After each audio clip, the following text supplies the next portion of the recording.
8 minus 8 divided by 10, then times 2.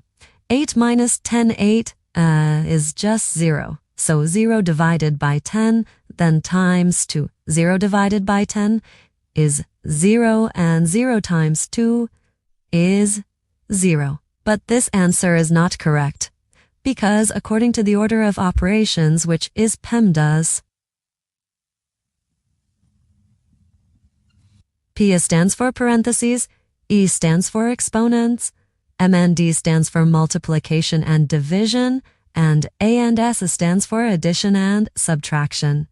First, we have to do parentheses, then exponents, then multiplication or division, and the finally addition and or subtraction.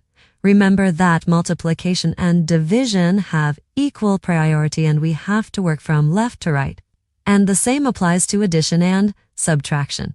So here, first we have to do this division, then this multiplication, and finally this subtraction.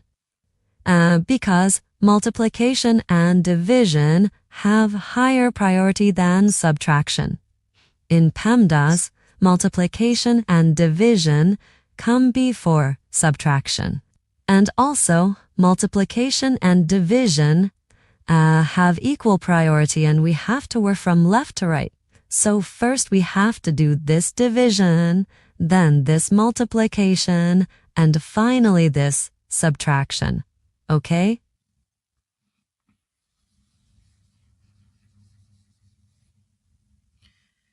Eight divided by 10.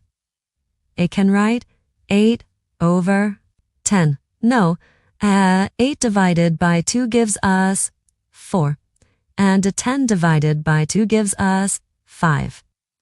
Okay, so we have 4 over 5. 4 over 5. Then here we have 8 minus 4 over 5, then times 2. Okay?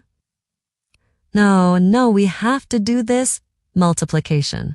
4 over 5, then times 2. 4 times 2 gives us 8. So 8 over 5.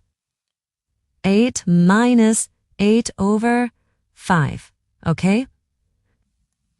So, and this is equal to, we can write 5. 8 times 5 gives us 40. So 40 minus 8 over 40 minus 8 over 5. 40 minus 8 gives us 32. 32 over 5. Okay? I know. Let's convert this improper fraction. Turdy said no. 32, we can write 30 plus 2 over 5. 30 divided by 5 gives us 6. So 6 and 2 over 5. So therefore, our final answer to this problem is just 6 and 2 over 5.